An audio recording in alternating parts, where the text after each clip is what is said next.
నమస్కారం. ఆర్వీఆర్ టీవీకి స్వాగతం. అనంత విశ్వంలో గ్రహాల గమనం మన జీవితాలపై ప్రభావాన్ని చూపిస్తుందని జ్యోతిష శాస్త్రం చెప్తుంది. సూర్యుడి చుట్టూ తిరిగే నవగ్రహాలు మన జాతకాన్ని నిర్ణయించే ప్రధాన శక్తులవుతాయి. మీరు పుట్టిన నక్షత్రాన్ని బట్టి రాశి, ఆ రాశిపై గ్రహాల గమనం ఫలితాలని నిర్ణయిస్తుంది. అయితే ఏ గ్రహం మంచి ఫలితాలు ఇస్తుంది, ఏ గ్రహం పరీక్షలు పెడుతుంది, జాతకంలో మార్పులు తీసుకొచ్చే గ్రహస్థితులు ఎప్పుడొస్తాయి? ఇలాంటి ఆసక్తికరమైన అంశాలను తెలుసుకునే ప్రయత్నం చేస్తూ ఈరోజు మనతో పాటు స్టూడియోలో శ్రీ విద్యా ఉపాసకురాలు, ప్రముఖ జ్యోతిష్యులు శ్రీమతి జయప్రద గారు ఉన్నారు. ఆవిడని అడిగి అనేక విషయాలను తెలుసుకునే ప్రయత్నం అయితే చేద్దాం. నమస్కారం మేడం. నమస్తే అమ్మా. శ్రీమాత్రే నమః. మేడం, మనం ఇప్పటివరకు జరిగిన అన్ని ఎపిసోడ్స్లో నక్షత్రాల గురించి తెలుసుకోవడం జరిగింది. ఇప్పుడు నవగ్రహాల గురించి తెలుసుకుంటున్నాం. సో దాంట్లో మనకి మెయిన్గా అంటూ ఉంటారు కదా, గురుబలం ఉంటేనే మనకి ఏ పనైనా అనుకున్నట్టు జరుగుతుంది అని అంటుంటారు. అసలు ఆ గురుబలం మన మీద ఉంటే ఏ విధంగా ప్రభావం ఉంటుంది, అది తక్కువ ఉన్న వల్ల ఎలాంటి ప్రభావం మన మీద చూపిస్తుంది అనేది తెలియచేయండి. తప్పకుండానా.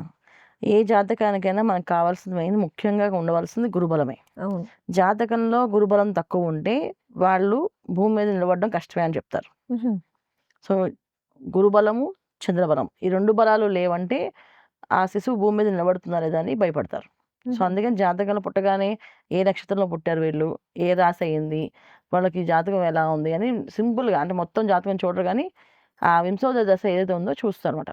ఖచ్చితంగా గురువు ఎక్కడున్నాడో చూస్తారు. ఖచ్చితంగా చూడడం వల్ల ఏంటంటే వీడి జాతకం పర్వాలేదు, బాగానే ఉంటుంది. అయితే బాలారిష్ట దోషాలు కానీ గురుబలం లేకపోవడం కానీ జరిగితే వీడు కొంచెం చాలా వరకు కాస్త భూమి మీద నిలబడడం అనేది కష్టమే అవుతుంది. మ్హూ. ఈ చిన్న చిన్న వయసులోనే మరణ అవస్థ అనేది వస్తుంది కదా అందరికీ.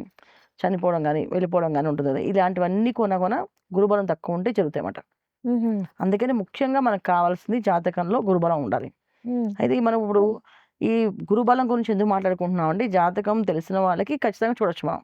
ఇది జాతకంలో time of birth, date of birth ఉన్న వాళ్ళకి వాళ్ళ జాతకం విశ్లేషణ చేసి వాళ్ళకి గురుబలం ఎంత ఉంది, గురుబలం వల్ల వచ్చే లాభాలు ఏంటి, గురుబలం లేకపోతే దానివల్ల పరిహారాలు ఏం చేసుకోవాలి, ఇవన్నీ మనం ఈజీగా చెప్పగలుగుతాం.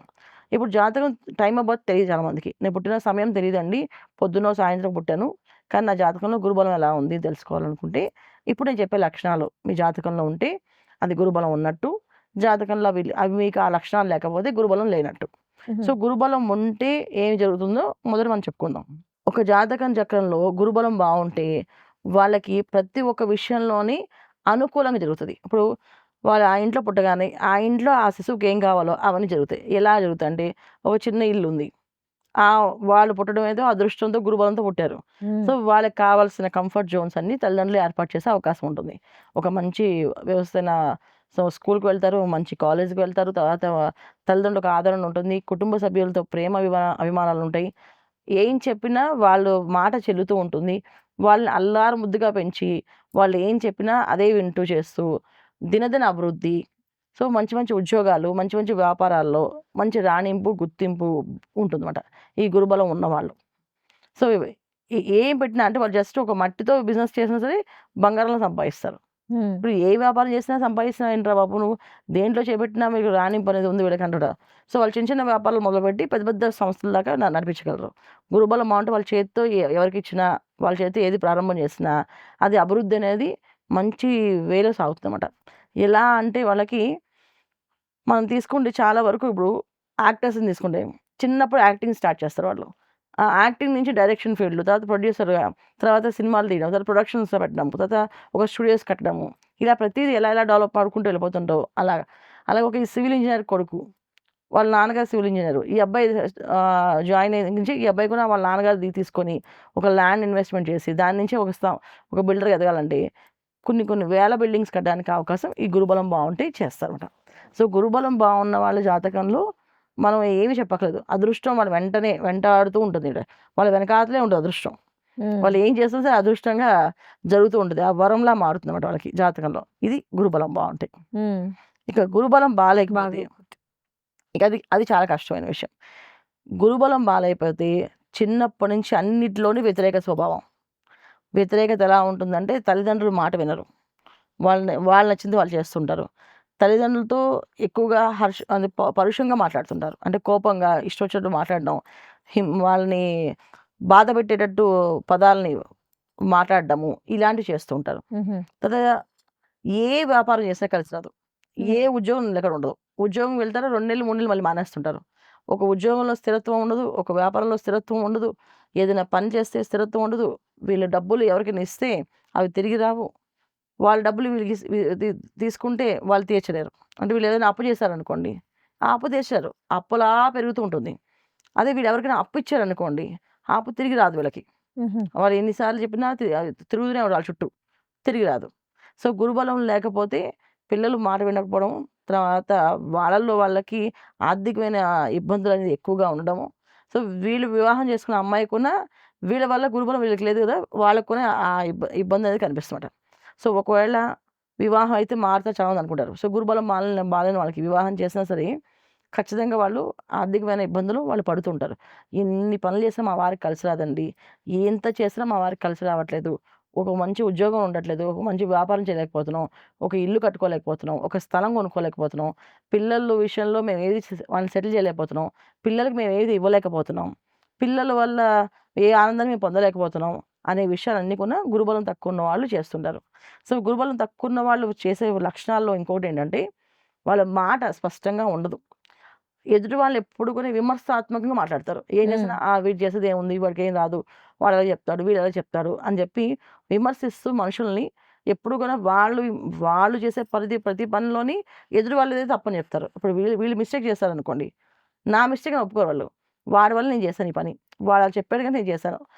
వీళ్ళ వల్ల జరిగింది నాకిది అని చెప్పి వితండ వాదన వాదించి మనుషుల్లో ఒక వ్యతిరేకత భావాన్ని తెప్పించి చుట్టూ ఉన్న వాతావరణం ఎప్పుడు కూడా పాడు చేస్తుంటారు. సో, గురుబలం బాలిన వాళ్ళు వచ్చారంటే ఆ మంచి అట్మాస్ఫియర్ అందరూ మంచిగా కబుర్లు చెప్పుకుంటూ సరదాగా కలిసున్న వాళ్ళు వీళ్ళొచ్చి ఒక విమర్శాత్మకమైన మాటలు మాట్లాడి వాళ్ళని ఒక రకమైన మానసికమైన బాధని గురి చేస్తే అందరూ కలిసి రివర్స్ అవుతారు. వాళ్ళు కొట్టుకుంటారు. వీళ్ళు చేసేదంటే నేనేం తప్పు చేయలేదు. ఉన్న మాట చెప్పాను. నా మనసులో ఏది ఆగదు చెప్పేసాను అని చెప్పేసి అంటారు. ఇలాంటి సిట్యుయేషన్స్ ఎక్కువగా ఈ గురుబలం బాలిన వాళ్ళు. బాగా మొండితనంగా బాధపడే వాళ్ళు కూడా ఎక్కువ ఈ గురుబలం జాతకం బాలిన వాళ్ళు. కొంతమంది జాతకంలో చంద్రుడు, రవి మనం బాగున్న వాళ్ళు పాపం ఇలా విమర్శంగా మాట్లాడరు. కష్టపడతారు పాపం. చాలా హ్మ్. హ్మ్. కష్టపడతారు. ఎంత కష్టపడతారంటే అసలు వాళ్ళంత కష్టపడినట్టు ఇంకెవ్వరు కష్టపడలేరు. రాత్రి పగలు కష్టపడతారు. కానీ ఇన్‌కమ్ అనేది వాళ్ళ చేతికి రాదు. వాళ్ళు గొడ్డు చాకిరీ చేసినా సరే వాళ్ళకి 10,000 రావాల్సిన చోట వాళ్ళు రూ. 1000, 2000 ఇచ్చి పంపిస్తుంటారు. హుహు. మళ్ళీ ఇస్తా అని. కొన్ని కంపెనీల్లోని 6 నెలల నుంచి 7 నెలలు జీతాలు ఇవ్వట్లేదు. అలా పని చేస్తున్నామంటాం కదా! గురుబలం తక్కువ ఉన్న వాళ్ళే అలా ఉండిపోతారన్నమాట. లాక్ అయిపోతారు. ఆ హుహు. కంపెనీ నుంచి బయటికి రాలేరు. సో, వాళ్ళు జీతం ఇవ్వరు. వీళ్ళు పని చేస్తూ ఉంటారు. సగం సగం జీతంతో ఇంటిని నడిపిస్తూ ఉంటారు. హ్మ్. ఇది పాపం చాలామంది ఫేస్ చేస్తారు. అవును. తర్వాత ఒక ఇల్లు కట్టిన తర్వాత సగం ఇల్లు కట్టి ఆగిపోతుంది. మళ్ళీ ఆ హుహు. ఇల్లు కంప్లీట్ చేయడానికి చాలా కష్టపడతారు. అది కానీ గురుబలం లేకపోతే వాళ్ళకి జరుగుతుందన్నమాట. అంటే హుహు. వీళ్ళ జాతకంలో గురుబలం ఒకటి తక్కువ. మిగతా బలాలున్నాయి. అందువల్ల సగం దూరం దాకా వెళ్ళి ఆ సగంలో ఆగిపోతుంటది. హ్మ్. ఈ సగంలో ఆగిపోయే పనులన్నీ కూడా గురుబలం తక్కువ ఉన్నట్టే. హ్మ్. సో, మొత్తానికి కొన్ని గ్రహాలు ఏదైతే రవి, చంద్రుడు, బుధుడు, గురువు బాలేదో వాళ్ళైతే ఇంక చెప్పక్కర్లేదు. ఇక చాలా విసిగిచ్చేస్తారు మనుషుల్ని. హుహు. అసలు వాళ్ళు వస్తున్నారంటే మిగతా అందరూ పారిపోతారు కూడా. బాబోయ్! ఈ పెద్ద నసగాడు వచ్చాడంటే చంపేస్తారు మందరి మనుషుల్ని. అసలు ఇక్కడి నుంచి మారిపోవాలి, వెళ్ళిపోవాలని చెప్పేసి. అలాగా ఒక విషయంలో ఒక ఆహారం తీసుకున్నప్పుడు ఒక మంచి బఫే పార్టీలో నడుస్తున్నాయి. ఒక బఫే మీల్స్ నడుస్తున్నాయి. ఆ ప్లేట్ తీసుకొని ఆ ప్లేట్‌లో ఫుడ్డు ఇది బాలేదు, అది బాలేదు, ఇలా చేసి, అలా చేసి అని అరుస్తుంటారు వాళ్ళ మీద. అనవసరంగా వడ్డించే వాళ్ళ మీద. ఏం ఉపయోగం?